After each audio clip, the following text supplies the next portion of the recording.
бори дигар дӯстони азиз шоми ҳамаи ҳамватанонро ба хайр бошад мегӯем ва нафароне ки бо мо пайвастанд ёдрас мешавем. барномаи шоми рӯз аст аз мавҷи радиои имрӯз, мавҷи дӯстдоштанӣ ва воқеан ҳам дӯстони азиз ин шаби хело ҳам гувороро ба ҳар як шунавандаи радио хело ҳам пурфараҳ хоҳем яъне орзу хоҳем кард ва бовар дорем ки шумо низ ин лаҳза бо мо ҳастед ва мо қарор дорем дӯстони азиз дар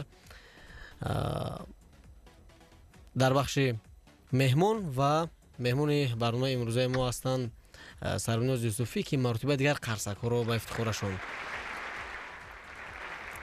ва шуморо бори дигар ба студияи радио имрӯз хушомадед мегӯем. Акнун мехостам ки вақте ки мо ба шумо тамос гирифтем гуфтем ки мо барномаи идонаи соли навӣ дорем, шумо ба фикрам ки сафар доштед ба Федератсияи Россия. Аз рафти сафар каме ба мо нақл мекардед ки чӣ гуна сафар кардед, дар роҳ чӣ воқеа шуд ва дар кадом шаҳри Федератсияи Россия шумо барномаи консертӣ мудед, чӣ гуна сипарӣ шуд? рости унҷа бо як гурӯҳ даъвати дӯстонам ба шаҳри Москав сафар намудам ва ҳангоме ки ман ҳамроҳи хоҳарбузургам Муҳайёбону ва бо яке аз дизайнерҳои Тоҷикистон Умед Нигматов ва бо манучери Баҳрулло ки ҳам бо мо ҳамчун як овозхон рафта буд ва ҳамчун як ромишгар ҳамроҳи мо. бисёр як сафари хуб доштем, ҳамроҳҳои хуб доштем ва дар сатҳи олӣ ҳам низ гузашт. бисёр моро нағз қабул карданд ва соли хуб буд. бале, ва аз хотироти соли 2018 каме ҳарф мезадед ки чӣ гуна хотираҳо буд, яъне як хотираи хело ҳам муҳимро мехостем ки ба самъи мухлисон бирасонед. хотираҳо зиёд ҳастанд. баъзеҳо мешавад ки онҳо як хотираҳои шахсӣ ҳастанд, наметавонам тариқи бале радио ба мухлисон бигӯед. лекин бори дигар чӣ гуна ки дар боло зикр кардам, як соли хуб буд. гуфтам ки чӣ гуна ки пешвои миллати мо муҳтарам ҷаноби олӣ ки соли 2018-ро соли сайёҳӣ иброз карда буданд ва мо низ аз ин сол ақиб намондему ва аз пешравиҳо оғоз кардем. бале, соли 2018 фақат дар сафар будем. бисёр сафарҳои ҳунарӣ зиёд доштем. хуб, вақте ки шумо сафари яъне ба сафарҳо мерафтед ба хориҷа, барномаҳои консертӣ мемондед, хуб шуморо чӣ гуна қабул мекарданд тамошобинон, муҳоҷирон аниқтараш бигӯем, дар Федератсияи Россия ки бештар муҳоҷирон ҳастанд, шуморо чӣ гуна пешвоз мегирифтанд? муҳоҷирони мо чӣ гуна ки як ташнаи дидори ҳамватан ҳастанд. баъзе масалан ҳама рӯз барои онҳо ид нест ва наметавонанд, чунин имкониятро надоранд ки масалан ҳар рӯз ба консерту ҷашну маъракаҳо раванд ва ин барои як чӣ хубӣ дошт ки дар омади соли нави мелодӣ буд. қариб имсол ҳамаи ҳунармандони тоҷик дар шаҳри Москав буданд ва гумон мекунам ки барои ҳунармандони соли хуб буд ва барои шунавандагону мардуми ғариби мо низ соли хуб буд. бале, барои баъзе аз сарояндагоне ки мағрур ҳастанд, яъне масалан бале, на мағрур ба он мақсаде ки масалан вақте ки мо баъзе аз онҳоро даъват мекунем ё ин ки намеоянд, ё ин ки ваъда медиҳанд намеоянд, баъзе аз сарояндагоне ки воқеан мағрурӣ мекунанд. шумо ҳамчун як сароянда бигӯед ки ба сароянда ҳамин мағрурӣ мезебад ё ин ки на? ва ба фикри шумо барои чӣ ин хел мағрурӣ мекунанд? баъзеаш шояд ки ягон коре дар пеш дошта бошанд ё ин ки баъзеаш ки аллакай такаббуриро пеша карда бошанд ва ҳар як ҳунарманд бояд фаромӯш накунанд ки моро тариқи радиоу телевизиону газетаҳо шинохтанд ва радиоу телевизиону газетаҳо низ моро машҳур карданд, ба халқ моро шинос карданд ва ма бояд ки гузаштаи хешро бояд мо фаромӯш насозем ва аз куҷо ба куҷо расидем бояд ки фаромӯш накунем ва гумон мекунам ки агар ки аз такаббурӣ бошад ин кори хуб нест, зеро мегӯянд ки такаббур сарбаландонро кунад паст, тавозу зеирдастонро забардаст. саломат бошед ва ба фикрам ки беҳтарин посух барои ҳамон нафарон буд ва 4 рақами охири телефони ҳамроҳашон 382 аст. ҷумҳурии ӯзбекистон бо мо смс равон кардааст, гуфтааст ки салом акаи Наврӯз апаи Сарвиноз хуш омаданд, ба мехостам бо забони ӯзбекӣ як суруди тоза эҷод омода кай мекунанд бо эҳтиром муҳайё аз ҷумҳурии Ӯзбекистон.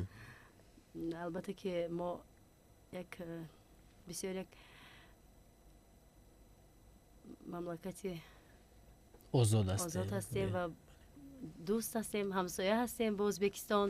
бале ва тариқи шабакаҳои интернетӣ як ду суруди ӯзбекӣ сар дида будам аз сурудое ки масалан як намедонам солҳои шояд ки 82 буд, шояд ки 87 буд, ки инро масалан намон ҳунармандои шоистаи ҷумҳурии Ӯзбекистон месароиданд. Намедонам шояд ки ба гӯши инҳо нарасида бошад, аммо дар шабакаҳои интернетӣ ҳаст. бале хеле каме замзама мекунам. марҳамат. Балану хуморуман, балану хуморуман, bo'ynida tumoriman, qorong'i kechalarda yongan chirog'iman, qorong'i kechalarda yongan chirog'iman. Aka balandorga chiqim keladi, aka balandorga chiqim keladi, tezanga bosh qo'ysam uyqum keladi, tezanga bosh qo'ysam uyqum keladi.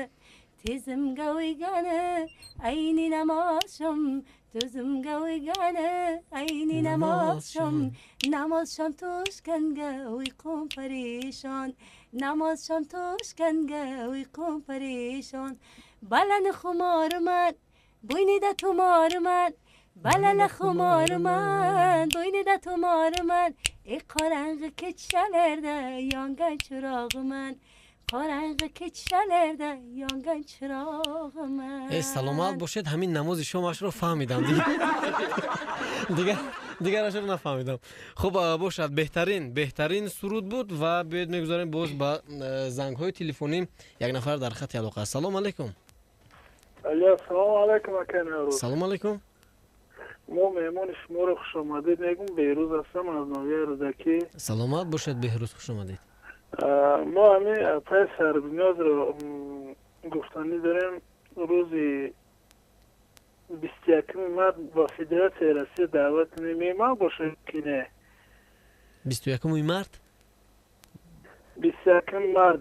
бале, яъне дар ҷашни байналмилалии Наврӯз. хуб, алло, шумо моро мешунавед? бале бале. яъне дар ҷашни байналмилалии Наврӯз шумо Сарвинозро ба Федератсияи Россия даъват кардан ҳастед. хуб, бале бале. саломат бошед. акнун бале посухатонро марҳамат.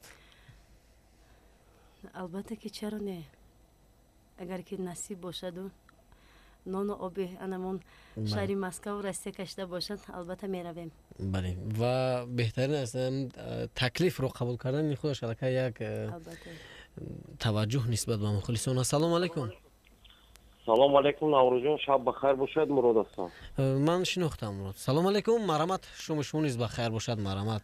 саволи шумо. саломат бошед. ман Сарвинозбонуро хушомадед мегӯям. бигзор садошон хаста набошад. ҳама вақт дар соли 2019 бигзор чӣ нияту хайре дошта бошанд, бигзор ҷомаи амал кушад. як савол дорам ки апай Сарвиноз дар соли 2018 ба ягон орзуш нарасид ё ки ягон орзуш амалӣ гашт?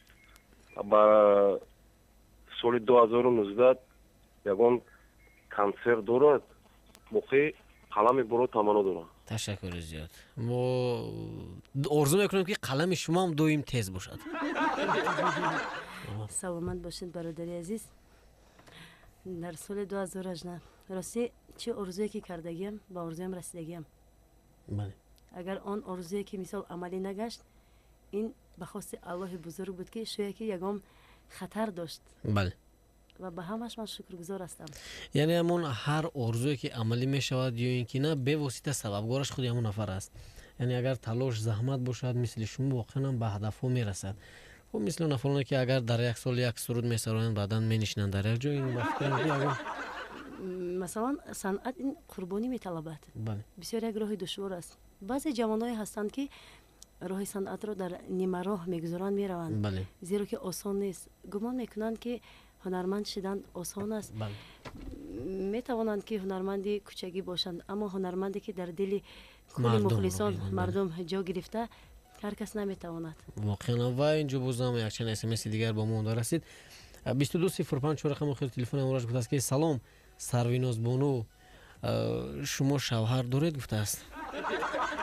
البته خوشبختانه شوهر دارم، صاحب 2 فرزند دوستریک هستم. دخترچم 13 ساله با نام خمارجان، پسرکم در سن 6 ساله با نام ابوبکرجان.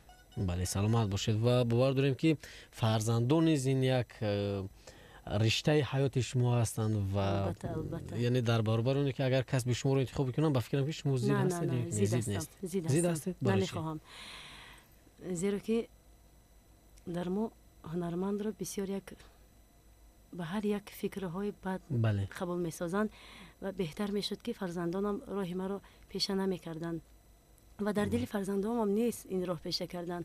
دخترچه هم مثلا میخواد که یا اینکه حقوق شناس باشد یا اینکه طبیب باشد. بله پسرم علاقه حال خورده است، چیزی نگفته است. چیزی نگفته است. بله. خب یک نفر دیگر در خط علاقه است. سلام علیکم میشنویم. الو الو بله السلام علیکم. سلام علیکم. شما بخیر اکای نوروز. شما نیز بخیر باشید. مهمان شما رو خوش آمدید میگم. سلامت باشید. من اپای سرویناز یه چی گفتنی بودم در حیات چیزی مهمترین برای وای چیست؟ تشکر زیاد. در حیات مهمترین برای من سلامتی اهل اویلم، خویش و اقربایم، بله مادر جانم. برای من مهمتر در زندگی سلامتی است. سلامت باشید و 4312 گفته است که سلام شما بخیر اکای نوروز و سلام دیگر به مادر و پدر مهربانم که در شهر دوشنبه هستند. این خودشون با فکرم که از پدر مادر دورتر هستند و گفتن که یک سرود در وصف پدر ثبت نمایید. این رو میبخشم با پدر مهربانم موزونه هستم از شهر پنجکند و شما در وصف پدر شعر دارید و در آینده نقشه دارید که بسیار راستی تا حال در انمین رپرتواری آلبوم خود یگام سرود برای پدر ندارم. بعدا میگن که پدر نی زحمت کشیده است، چگونه برای پدر نمیخواند سرود. بله. لیکن من در انمین یک فکر اندیشم هست، یک سرود هست که برای پدر آماده کرده ایستادیم و نصیب باشد اگر که خدا کند سال 2019 پیشکش انمین پدرانی بزرگ میگردد. بله. خب اکنون بیاید میگذاریم به سوالهایی که واقعا هم سوالهای چی بگم مشکل است پاسخ دادنشون به فکرم که با شما نیز مشکلی میآید. خب در حیات تصور کنید که مثلا شما هر نفر هر خیلی پاسخ میگوید. ما چند نفر رو سوال کردیم. شما در یک روز چقدر مبلغ استفاده میبرید؟ راستی من حساب نمیکنم، لیکن که اگر که بله. اگر که از کسی دیگران می بود شاید که علاقه دلش زده کفیده بود. به نهایت اگر که سری هفته حساب کنیم به نهایت زیاد مبلغ زیادی صرف میکنم. بله. مثل اونه که من بی‌پروا دختر هستم. بله. اگر که همین روز چقدر یافتم فردا رو فکر نمیکنم، میگم که فردا خدا میتید. بله استفاده مبلغ رو استفاده میکنید. یعنی شما برای بله با منفعت خودم نیست، با منفعت شخصی خودم نیست، با دیگران نیست کمک میرسونم و بله. خویش تبار اقربا دوستان. آخرین مرتبه در کدام خونه اینترنت معیوبون یا که پیران سالان باشد شما برنامه کنسرتی موندید برای تبشون رو بولیده نمودن؟ راستی گپ من خود نشانتی رو دوست نمیدارم. بله. و در کجایی که بودم و چگونه که مثلا خیر میکنم و چگونه که به کجایی که میروم نمیخواهم که طریق شبکه اینترنتی آن رو رکلام سازم و این خود در اگر که از طریق اسلام یا که از طریق امین وای باشند، از طریق اسلام یا که از طریق امین یک راه درست باشد این ریاکاری حساب میخورد و این درست نیست. نمیخواهم و بگذار چگونه که خیر و سخاوت باشد، چگونه که دستی کسی رو گرفته باشم این بین من و بین خداوند بماند. بله. یعنی اونه که مثل اونه که میگن که با یک نمود با همون دست راست خیر کن که دست چپ خبردار نشود. بله.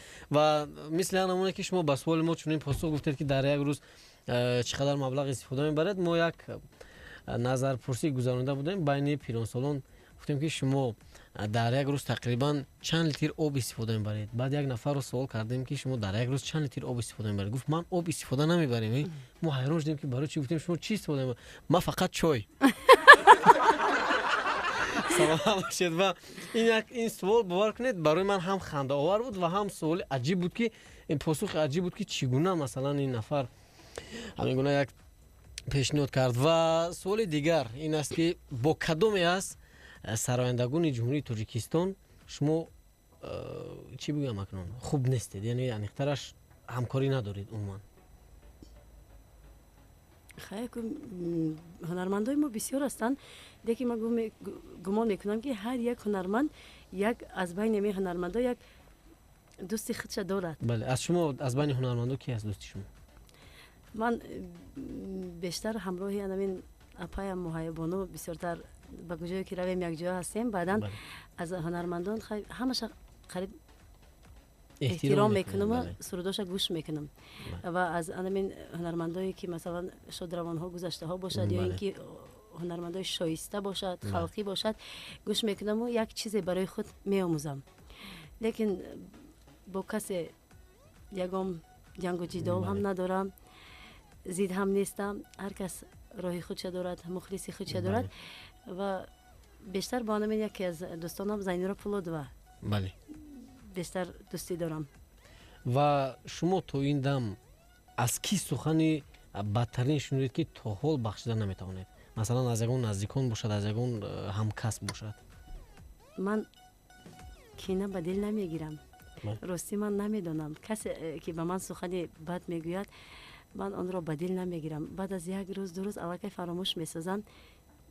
به خود کینه را نمیگیرم، زیرا که انسان باید که هر شب پیش از خواب باید که آنم کینه ها را از دل برون سازد و همه را ببخشد و بعد خوب شود. بله سلامت باشید. بهترین پاسخ.